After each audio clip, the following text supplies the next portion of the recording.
មិនតែងតាំងបុគ្គលិកត្រូវជំរាបសួរបងប្អូនជាម្ចាស់ជីវកម្មទាំងអស់គ្នា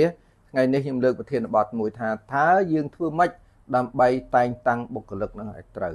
ជាទូទៅតែយើងអត់ដឹងក្បួនយើងតែងតាំងគាត់ទៅខុសអានឹងដូចជាធីមបាល់គាត់ចឹងគ្នាបកែចាំទីតែឲ្យគ្នានឹងធ្វើខ្សែប្រយុទ្ធអាខ្សែប្រយុទ្ធមកធ្វើខ្សែការពារ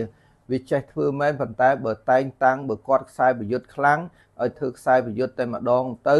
វាមានន័យថាវាមានប្រសិទ្ធភាពខ្ពស់និងមានប្រសិទ្ធភាពខ្ពស់អញ្ចឹងក្នុងនាមយើងមេដឹកនាំគឺធ្វើម៉េចតែងតាំងឲ្យបុគ្គលិកត្រូវចំជំនាញគាត់ខ្លាំងអានឹងទើបមានប្រសិទ្ធភាពការងារខ្ពស់បើយើងតែងតាំងគាត់អត់ត្រូវជំនាញគាត់ខ្លាំងទេប្រសិទ្ធភាពការងារនឹងតិចហើយហេតុអីបានយើងត្រូវទៅការតែងតាំងបុគ្គលិកឲ្យត្រូវនៅពេលណាបុគ្គលិកមានលទ្ធផលល្អមានន័យថាម៉េចមានន័យថាគាត់ផលិតបានលទ្ធផលល្អចំណូលយើងច្រើននិងប្រាក់ចំណេញច្រើនក្នុងន័យនៃ business គេត្រូវធ្វើរឿងអីរឿងពីរត្រូវពង្រីកនិងពង្រឹងផលិតផលពង្រីកសេវាកម្មពង្រីកសាខាដើម្បីចំណូលខ្ពស់និងប្រាក់ចំណេញច្រើនហើយនឹងពង្រឹងសមត្ថភាពបុគ្គលិកការពង្រឹងសមត្ថភាពបុគ្គលិកហ្នឹង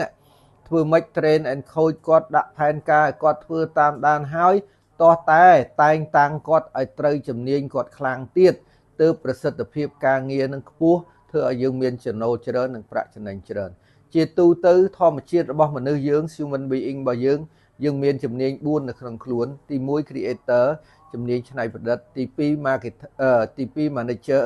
ជំនាញចាត់ចែងទី3 specialist គឺអ្នកឯកទេសទី4ជំនាញផ្នែកទីផ្សារមនុស្សយើងមានជំនាញ4នឹងក្នុងខ្លួនទាំងអស់គ្នាតើយើងមិនដឹងថាតើមួយណាគាត់ខ្លាំងផ្នែក creator manager ឬក៏ specialist បាទយើងមើលសង្កេតគាត់ក្នុងរយៈពេល2-3ថ្ងៃឬមួយអាទិត្យទៅចំណុចណាដែលគាត់ចូលចិត្តនិយាយច្រើនជាងគេនិងចំណុចដែលគាត់ធ្វើច្រើនជាងគេនេះជាចំណុចខ្លាំងគាត់ហើយអ្នកទី1គាត់ប្រាប់ខ្ញុំភ្លាមលោកគ្រូបើយើងលក់ទឹកសដែកចឹងបើយើងថែមបាយស្រូបមួយទៀតក៏ដាច់ដែរបាយស្រូបរបស់យើងនឹងបើយើងថែមជីវ៉ាន់ស៊ុយមួយទៀតដើរមកមុខទៀតឲ្យមនុស្សនឹងចេញ creator ទៅពីព្រោះគាត់នឹងច្នៃម៉ូដច្នៃអីល្អអ្នកទី2គាត់ថានេះបុគ្គលនេះខ្ជិលលោកគ្រូតោះខោក3កញ្ញោបានធ្វើអាមួយនេះតោះថ្នមវាអាមួយទៀតនេះតោះថ្នមផងខោកផងបានធ្វើឲ្យមនុស្សនឹងកាន់ manager ព្រោះគាត់ understand ពីមនុស្សបាទឯអ្នកទី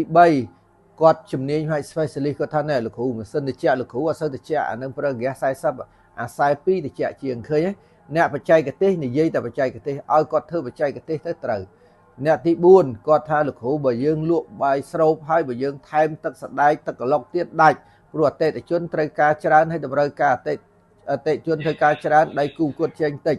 អានឹងឲ្យគាត់កាន់ទីផ្សារព្រោះគាត់ understand ពីតម្រូវការអតិថិជននិងដៃគូគាត់ចេញអានឹងហើយដែលយើងតែងតាំងទៅត្រូវនៅពេលដែលយើងតែងតាំងត្រូវធ្វើឲ្យបានលទ្ធផលខ្ពស់ចំណូលច្រើននិងប្រាក់ចំណេញច្រើនតោះយើងមើលទាំងអស់គ្នាថាតើធ្វើម៉េចដើម្បីយើងតែងតាំងបុគ្គលិកឲ្យត្រូវចំណុចខ្លាំងរបស់គាត់អញ្ចឹងនេះការពង្រឹងសមត្ថភាពបុគ្គលិកបានល្អធ្វើឲ្យយើងមានចំណូលខ្ពស់និងប្រាក់ចំណេញច្រើនទី2ការតែងតាំងបុគ្គលិកត្រូវធ្វើឲ្យបានលទ្ធផលការងារខ្ពស់លទ្ធផលការងារខ្ពស់នឹងហើយចំណូលយើងខ្ពស់តែយើងតែងតាំងគាត់ខុសលទ្ធផលគាត់ទាបចាយលុយដដែលធ្វើឲ្យយើងមានភាពខាតហើយបាទយើងត្រូវតែតែងតាំងគាត់ឲ្យត្រូវជំនាញគាត់ខ្លាំងទើបទទួលបានលទ្ធផលល្អចំណុចទី4មនុស្សយើងមានជំនាញ4នៅក្នុងខ្លួនមនុស្សយើងទី1 creator មានគំនិតគិតអ្វីថ្មីទី2 manager ចេះចាត់ចែងមនុស្សទី3 specialist មានឯកទេសអ្វីក្នុងខ្លួនមួយទី4 marketer ចេះលក់ក្នុងចំណោម4នឹងគាត់នឹងនិយាយអាណាមួយខ្លាំងជាងគេគឺនេះក្នុងចំណុចទី5ចំណុចណាដែលជំនាញណាដែលគាត់ខ្លាំងក៏ចូលចិត្តនិយាយអាណាច្រើនជាងគេហើយនឹងធ្វើអានឹងច្រើនជាងគេសាកល្បងឲ្យគាត់ធ្វើរយៈពេល1អាទិត្យទៅ2អាទិត្យឃើញលទ្ធផលហើយអញ្ចឹងអរគុណច្រើនបងប្អូនជាម្ចាស់ជីវកម្មទាំងអស់គ្នាដែលបានចូលរួមទស្សនាបងប្អូនចង់បានវីដេអូថ្មីមាន page មាន TikTok មាន YouTube ឈ្មោះថាអំណោយទានជួយ like ជួយ subscribe បានជាប្រយោជន៍ដល់អ្នកទាំងអស់គ្នាបាទអរគុណច្រើន